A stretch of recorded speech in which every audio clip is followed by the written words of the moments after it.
بسم اللہ الرحمن الرحیم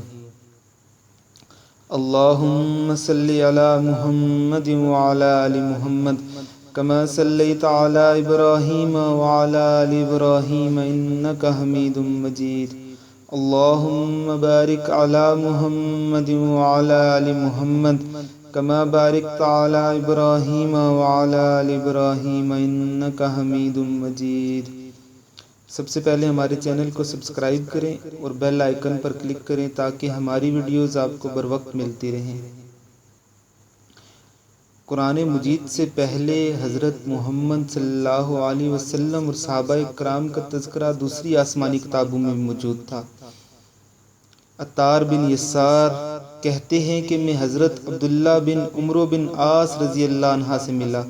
تو میں نے ان سے کہا کہ مجھے حضور صلی اللہ علیہ وسلم کی وہ صفات بتائیں جو تورات میں آئی ہیں۔ انہوں نے فرمایا بہت اچھا،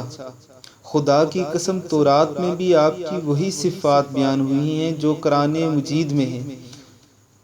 چنانچہ تورات میں ہے، اے نبی ہم نے آپ کو گواہ اور بشارت دینے والا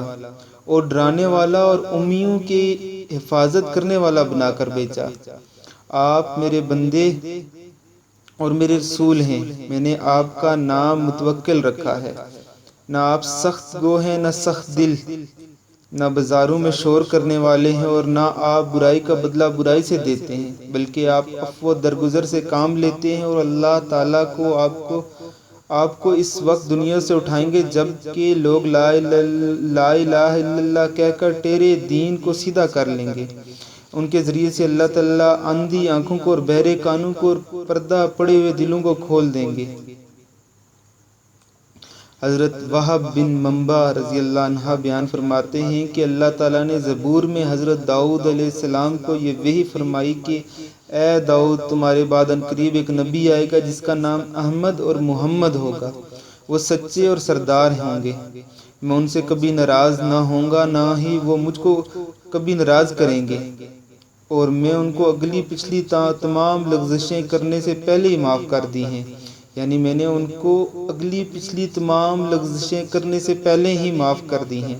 آپ کی امت میری رحمت سے نوازی ہوئی ہے، میں نے ان کو وہ نوافل عطا کیے جو انبیاء کو عطا کی ہیں، اور ان پر وہ چیزیں فرض کی جو انبیاء اور رسولوں پر فرض کی،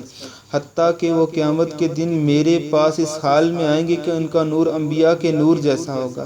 اللہ نے یہاں تک فرمایا کہ اے داؤد میں نے محمد صلی اللہ علیہ وسلم کو اور آپ کی امت کو تمام امتوں پر فضیلت دی ہے۔ حضرت عبداللہ بن عمر بن وہاب رضی اللہ تعالی عنہ، حضرت عبداللہ بن عمر رضی اللہ عنہ نے حضرت کعب رضی اللہ عنہ سے فرمایا کہ مجھے حضور صلی اللہ علیہ وسلم اور آپ کی امت کی صفات بتائیں۔ انہوں نے کہا یہاں یہ بات یاد رکھنے والی ہے، کعب رضی اللہ عنہ پہلے انجیل کے بہت بڑے عالم دین تھے۔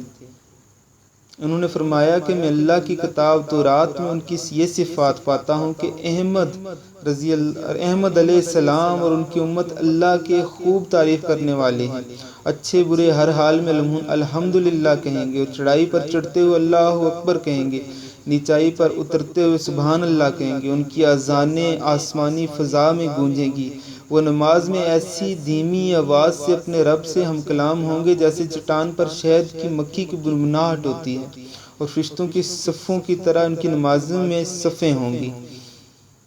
اور جب اللہ کے راستے میں جہاد کے لیے چلیں گے تو مضبوط نیزے لے کر فرشتے ان کے آگے اور پیچھے ہوں گے، اور جب وہ اللہ کے راستے میں صف بنا کر کھڑے ہوں گے تو اللہ ان پر ایسے سایہ کیے ہوں گے۔ حضور علیہ السلام نے اپنے ہاتھ سے اشارہ کر کے بتلایا جیسا کہ گدھ اپنے گھونسلے پر سایہ کرتا ہے، اور میدان جنگ سے یہ لوگ کبھی پیچھے نہیں ہٹیں گے۔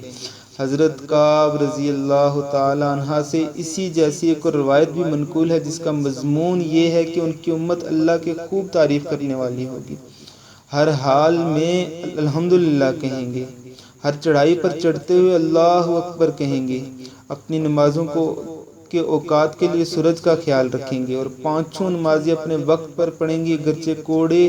کرکٹ والی جگہ پر ہوں، میان کمر پر لنگی باندھیں گے، یعنی کہ کمر پر لنگی باندھیں گے اور وضو میں اپنے اعضاء کو دھوئیں گے۔